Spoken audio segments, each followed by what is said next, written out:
Primero que pues nosotros los periodistas siempre estamos como en medio de la noticia y en esa época el medio era estar entre las fuerzas militares y la guerrilla o los paramilitares. Esto ya incomodaba a alguno de los dos. Cuando hacíamos una nota que, que de alguna manera no les gustaba a los militares, entonces teníamos un inconveniente, un actor era inconforme.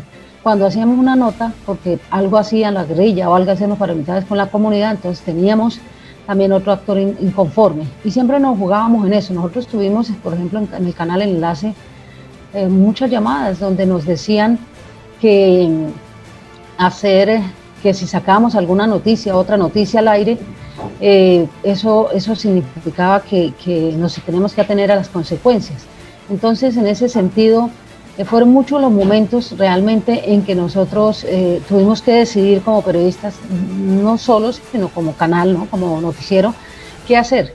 Sacamos la noticia, la dejamos, qué pasa con los periodistas que tenemos que estar otra vez allá enfrente, en medio de ellos, cuando vean que salió una noticia, que no hicimos caso de lo que ellos decían, en fin, todas esas cosas tuvimos que como sortearlas, ¿no? Y pues casi que nos acostumbramos a eso, que cada vez llegaban como advertencias o amenazas de un grupo y del otro. Digamos que otra influencia pues tenía que ver a nivel nacional, que Barrancabermeja casi que todo el tiempo era protagonista en medios nacionales, pero desafortunadamente por noticias de ese tipo, de orden público. Siempre era que una masacre, que otra masacre, que muertos, 8, 9, nosotros llegamos a cubrir hasta 8, 9 muertos en un solo día en hechos aislados. Aparte de las masacres que a veces eran 8 personas, recordemos que eso empezó desde el 16 de mayo del 98, cuando fue lo que pasó en la Comuna 7, ¿no? De ahí para acá fue donde se vino toda esta incursión paramilitar.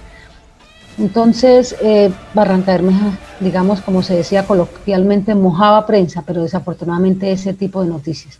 Por más que uno como corresponsal intentara mandar otra clase de notas, porque la gente lo hacía acciones de paz, acciones simbólicas, la iglesia hacía actividades para mostrar que querían que Barrancabermeja no era solo violencia, no nos recibían esas notas. En los años 90 más o menos, ¿qué te encontrabas haciendo? ¿Qué labor periodística estabas desarrollando?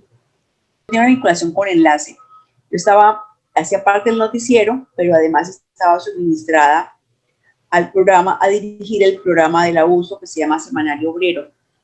El junio 17, ya habían pasado como unos 15 o 20 días, terminada la huelga en Ecopetrol de 2004, y en un cubrimiento de una marcha de los desempleados de la huelga, tanto trabajadores de Ecopetrol despedidos como los contratistas, se da un hecho en el que se vincula a un policía de agredirme, me agrede en el rostro, en la cara, me golpea acá y me fractura todo esto. Todo esto es una reconstrucción, una cirugía plástica reconstructiva con titanio. Bueno, ahí viene todo ese drama, todo eso que pasa. Estoy como hospitalizada como 3 días y a la siguiente semana no me hacen la cirugía plástica, porque resulta que al momento de los hechos yo no tenía vinculación a seguridad social. Entonces tocó ahí como de buenas voluntades que algunos dieron o sea, se hizo como una tutuma, como así decimos, y cada quien, el abuso colaboró, Enlace colaboró, la clínica San José creo que donó el quirófano, en fin, ahí hubo como una contribución de buenas voluntades para hacerme la cirugía plástica reconstructiva. Bueno, en las ocasiones que sucedió eso, de la primera vez que pasó, cuando eso recuerdo que Angélica Sores era la directora de noticias de Enlace, y recibimos una llamada, cuando llegamos de hacer la nota, traemos unas entrevistas de las comunidades donde estaban, digamos, denunciando unos abusos por parte de la guerrilla o de los paramilitares, no recuerdo, de la guerrilla fue la primera amenaza. Y nosotros traemos ese material, obviamente la gente había hablado tapándose la cara y nosotros no lo íbamos a poner en evidencia. Cuando llegamos al canal, ya llegando al canal ya habían llamado, ya había dicho, se había hecho pasar por un comandante de la guerrilla donde había dicho que ellos sabían que los periodistas de Enlace llevaban un material de unas entrevistas que habían hecho. Entonces, que si sacaban eso al aire, que se atendieran a las consecuencias y que ellos sabían qué periodistas eran los que cubrían esa fuente y qué camarógrafos y dónde vivíamos y todo. Entonces, cuando nosotros llegamos, me dijeron, muestra qué es lo que trae, nosotros llevamos el material y efectivamente eran unas denuncias delicadas. Entonces ahí simplemente nos reunimos y pues teníamos dos opciones, sacarla o no. Si no la sacábamos, seguramente era el inicio de una censura terrible por parte de ellos y ahí nos tocaba todo lo que quisieran hacer prácticamente a expensas de los grupos armados.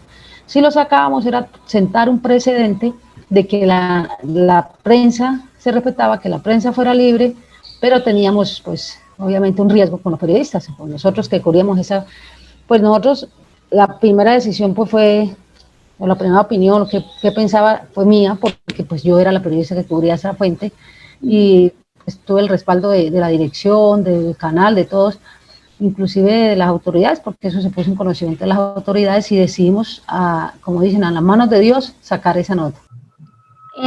Bueno, con respecto a eso, que hicieron algo con la persona, o sea, con los policías que te atentaron, o qué sucedió con respecto al hecho.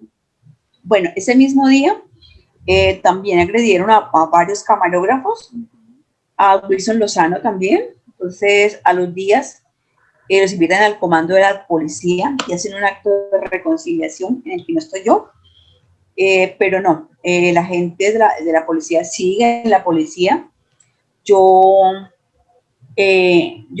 puse una demanda que se supone que el colectivo José Alvear Restrepo me estaba representando, y pasaron los años y cualquier día me dicen que qué pena, pero el caso se perdió. Y bueno, después de ese atentado, ¿te viste perjudicada personalmente con respecto a la labor periodística? ¿De pronto algún temor para seguir desarrollando el ejercicio?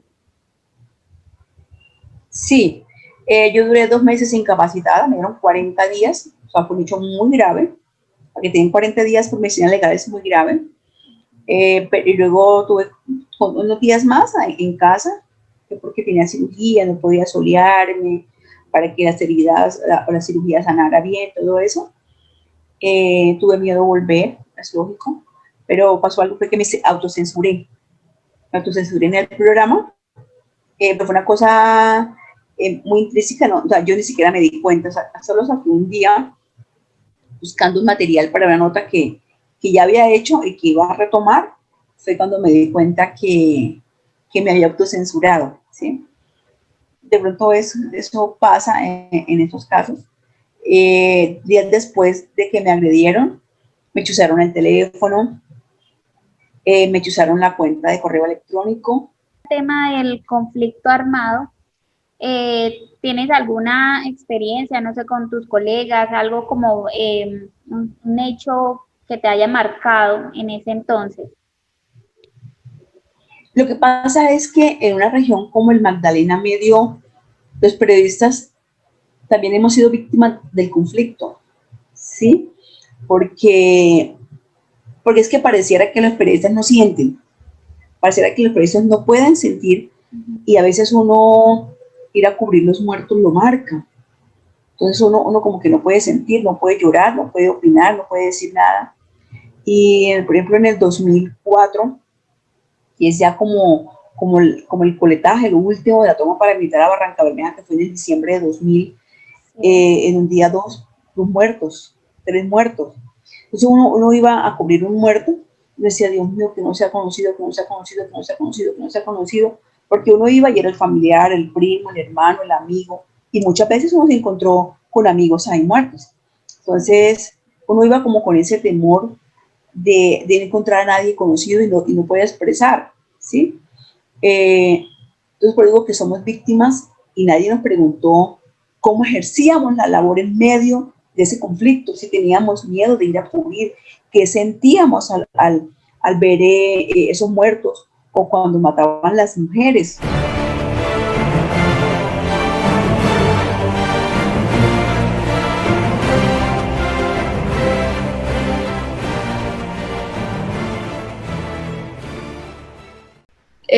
digamos, ese escenario de conflicto armado, porque no solamente era un conflicto armado, en donde especialmente donde nosotros estamos ubicados, Barranca Bermeja, fue un eje fundamental que termina de cerrar una C cuando ingresa el paramilitarismo a la zona. Entonces ya empezamos a tener dos actores armados que eran ilegales, la guerrilla y los paramilitares.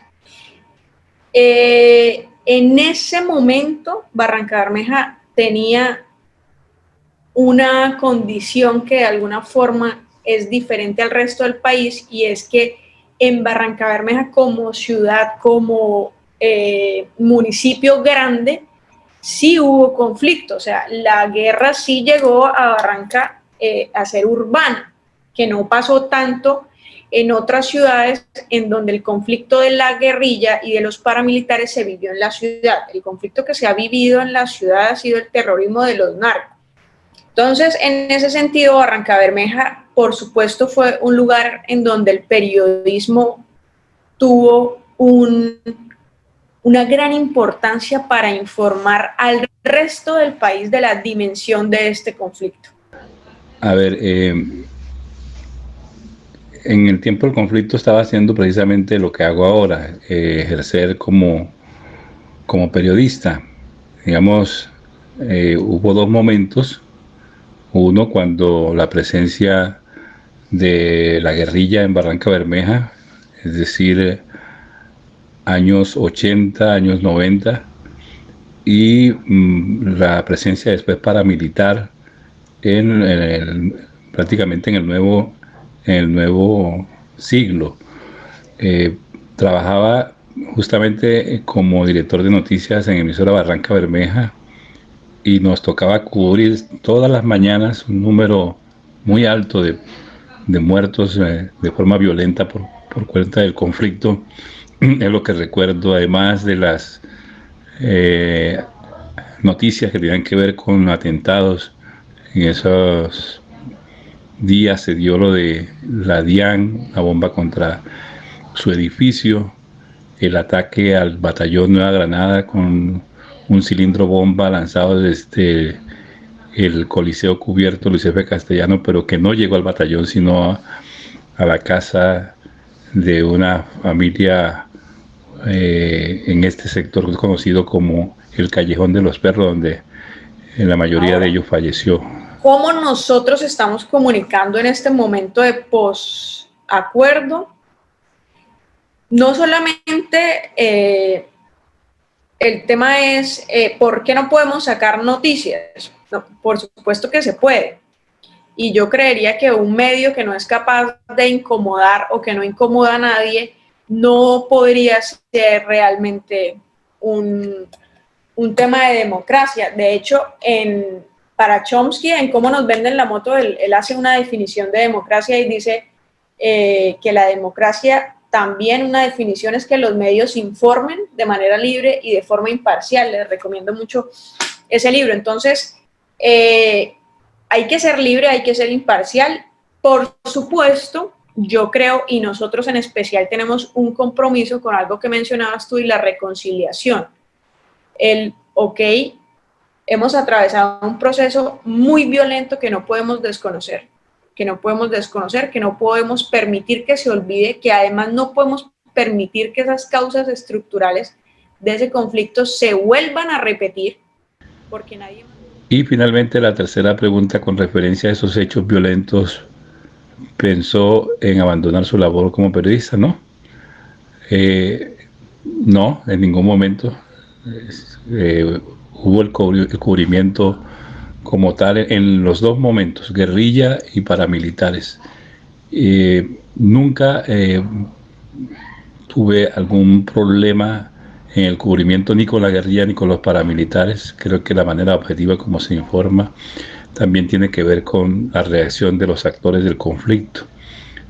Cuando uno toma partido, pues ahí vienen las consecuencias, y ese no fue mi caso. Por eso nunca pensé abandonar, ni lo he pensado, abandonar este oficio.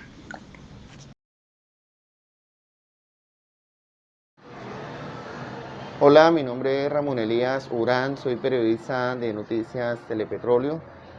Bueno, actualmente trabajo con ese medio de comunicación, en la franja de noticias. Llevo más de 14 años ejerciendo el periodismo en Barrancabermeja. Me he desempeñado en diferentes campos del periodismo, de la parte de radio, prensa y televisión. Actualmente pues trabajo también con la emisora La Voz del Petróleo filial de Caracol Radio. Antes de que se presentara el conflicto, pues estaba realizando mis estudios precisamente de primaria para esa época del conflicto. Honestamente fue una época que nos marcó mucho y sobre todo cuando pasaba en esos momentos los grupos como las autodefensas por el sector del barrio El Castillo. Esas personas generaban mucho temor y sobre todo mucha preocupación, tanto así que en horas de la noche no nos podíamos sentar en la puerta de nuestra casa, sino que tenemos que estar guardados para evitar que se presentara un hecho como tal. Fue algo que marcó para nosotros y para mi familia, sobre todo gracias a Dios no tuvimos ninguna persona que haya sido víctima del conflicto armado. Sin embargo, sí vivimos esos momentos de miedo, preocupación y tristeza ante los hechos que se presentaban en ese momento. Pues realmente nosotros en temas de conflicto que podamos decir que algún actor armado ilegal nos haya amenazado, no, porque también por la naturaleza y la personalidad de nuestro medio, de pronto no estamos tan conectados con esos temas, porque esto hay que decirlo y es nosotros somos un medio absolutamente digital que compite por atención.